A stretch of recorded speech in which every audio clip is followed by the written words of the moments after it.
मन विछिन्न करणारं नाटक सखाराम बाइंडर. या नाटकाचा जो कालखंड दाखवला आहे तो स्वातंत्र्याच्या काळाच्या आसपासचा.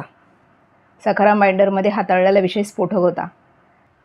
पारंपरिक तंत्राला धक्का देणारा नाट्यबंध तेंडुलकरांच्या प्रयोगशील जाणीवांचा अविभाज्य भाग होता. त्यामुळे नव्या जुन्या कलावंतांना तेंडुलकरांनी लिहिलेल्या नाटकाचं आव्हान पेलण्याची ओढ सातत्याने राहिली. निळू फुले, लालन सारंग या कलाकारांनी या नाटकाचा पहिला प्रयोग केला होता. सुरुवातीला जेव्हा सखाराम घरी आलेल्या लक्ष्मीला, जिला नवऱ्याने सोडलं आहे, सांगतो 2 टाईम जेवायला मिळेल, राहायला छप्पर कापड मिळेल, लग्नाची बायको नाहीच पण लग्न राहिल्या बायकोसारखं राहावं लागेल.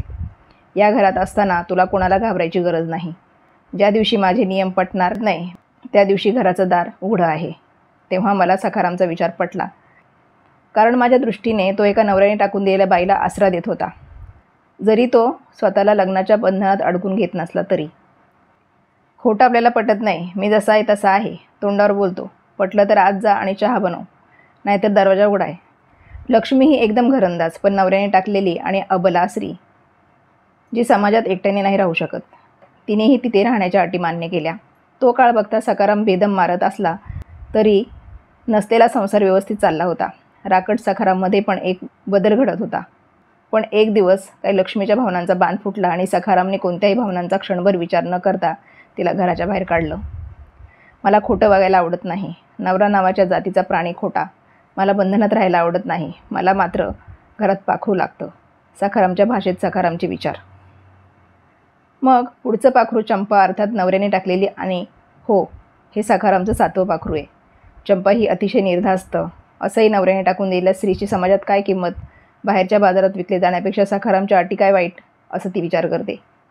पुढे सोडून गेलेली लक्ष्मी परत येते. चंपा म्हणते, मी कुठे लग्नाची बायको आहे जे तुझ्या इथे येण्याने मला त्रास होईल. ती लक्ष्मीला पण ठेवून घेते. चंपा बिनधास्त आहे, कारण अजून तरी ती सखारामच्या मर्जीतली आहे. पण लक्ष्मी मात्र इन्सिक्युअर, कारण आपण काही सखारामच्या उपयोगी पडत नाही. मग तो का आपल्याला घरात ठेवून घेईल? त्यामुळे आपल्याला इथे राहता कसं येईल म्हणून तिची चाललेली धडपड असते. तिकडे चंपाचं दुसरं प्रकरण. सगळं त्रांगड आणि वेगळ्याच वळणावर गेलेलं तिघांचंही आयुष्य. अतिशय अस्वस्थ करणारं नाटक आहे हे. सखाराम बोलतो, नवरा नावाची जात खोटी आणि नालायक. आपण कधी खोटं वागत नाही, जे बोलतो ते तोंडावर. पण सखारामला हे माहीत नाही की नवरा नावाच्या जातीमध्ये कमीत कमी बायको नावाची जबाबदारी स्वीकारण्याची धमक आहे. सखारामला लग्न न करता लग्नाची बायको हवी असते, पण तीच बाई अधिकार दाखवायला लागली किंवा तिचा उपभोग घेऊ शकत नाही तर लगेच बाहेरचा रस्ता. ज्या सखारामचे विचार मला सुरुवातीला पटले असले तरी तोच सखाराम मला राक्षस वाटू लागला.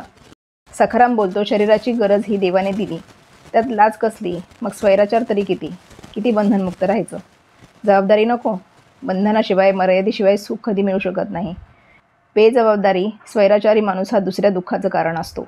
सखारामचा स्वभाव हा राक्षसी स्वभाव वाटतो. अबला नारी काय हे लक्ष्मीला बघितल्यावर नंतर कळतं. इतकी लाचारी, इतकं लाचार आयुष्य जगण्यापेक्षा आत्महत्या किंवा अन्नपाणी सोडून जीव सोडणं काय वाईट?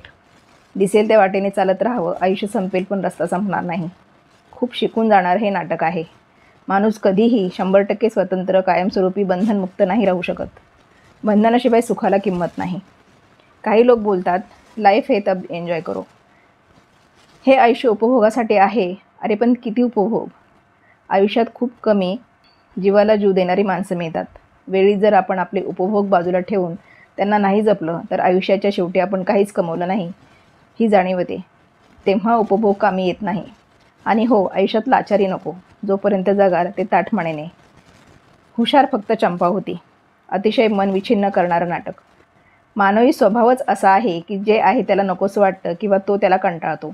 100% स्वातंत्र्य मिळाल्यावर त्याला ते कंटाळवाणं वाटतं आणि त्याला प्रेमाची आणि आपलेपणाची भूक लागते, जी केवळ आपल्या बंधनात आणि माणसाच्या सहवासातच मिळते. सखाराम बाइंडर.